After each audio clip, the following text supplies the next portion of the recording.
Hi guys! Welcome na naman sa ating YouTube channel. It's Wing again. Sa mapagpalang araw sa ating lahat. Ngayon po ay herbal na naman po ang pag-uusapan po natin. Itong herbal na ito po guys, ito po ang tinatawag na sagay or alingatong herbal. Ito po ay galing sa ugat ng alingatong guys. Ito po ay isang ugat, no? Parang kahoy lang din siya pero ugat po ito guys.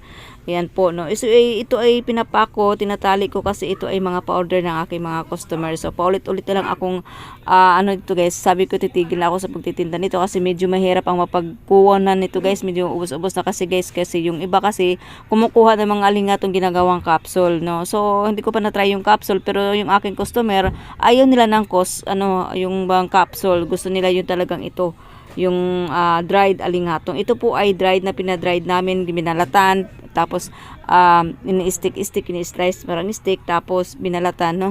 Ay pinapadry po. Ganun po yung gusto ng aking customer. Kaya talagang sabi ko, sige, magbalik ako magtinda. Tumigil na kasi ako guys sa pagtitinda nito. Kaso lang yung akong mga customer, sila po ang dahilan kung bakit ako bumalik ng pagtitinda nito. Kasi nga wala silang mapaghanapan ng alingatong sa lugar nila. Pero yung hindi naman lahat ng customer ay kasi yung iba nakahanap naman na may nagtitinda. Pero sa itong customer ko ito guys, ay talagang sabi ko, maghanap ka na lang ng iba. Pero ayaw nilang humanap ng iba dito talaga kasi parang nasanayan na nila guys, no, yung aking alingatong. So yan po, no, matagal na ako nagbebenta ito, mga 2017 nagbebenta na ako guys. Yun nga, natigil lang na dahil sa pandemic. So ayun, bumalik ulit ako para saan marami pong benepisyo itong alingatong guys, no, lalo. So ayan po mga kawing, para saan po ito? Para ito sa mga may kriya, mataas yung kriya guys, sa mga may kidney stone. Ayan po, ito may maganda po ito, no, at saka may diabetes, at marami pang iba guys. Marami naman akong video nitong pero i-search na lang kung ano pang benepisyo na makukuha natin sa alingatong herbal, no, kasi nga dami talagang benepisyo nito guys, no. Pero ang pinaka-main nito talaga yung kidney stone, yung may yung kriya, yun ang pinaka talaga rito guys. Yung mga dialysis patient ay pwede ring uminom nito mga kawing, no. So ayan po guys, at paano ba ito maglaga? So ito po isang bungkus na ilalaga natin sa 2 basong tubig o 3. Ayan, paulit-ulit lang po ang paglaga hanggang may kulay-kulay pa guys. Huwag mo itapon ng isang lagaan lang. Ilaga nyo siya ng mga 3 o 4 na beses hanggang may kulay po yung isang tumpok. Ayan po.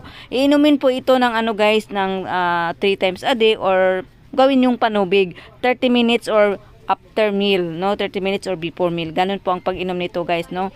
Ayan po, ito po ay dried alingatong, ito po ay red red alingatong po ito na variety guys. Galing po ito sa ugat ng alingatong na kahoy. Ito po ay medyo mahirap-hirap na mapagkuha ng kanyon, pero sabi sa aking mga suppliers, yung mga katutubo guys sa bundok, hanapan nila ako guys dahil maraming nangangailangan po ito. Para gusto pong umorder nito guys, sa mga gusto po umorder ay 50 pesos po ang per pack nito guys. Ayan po, may number naman ako dyan, pwede nyo kayong tawagan.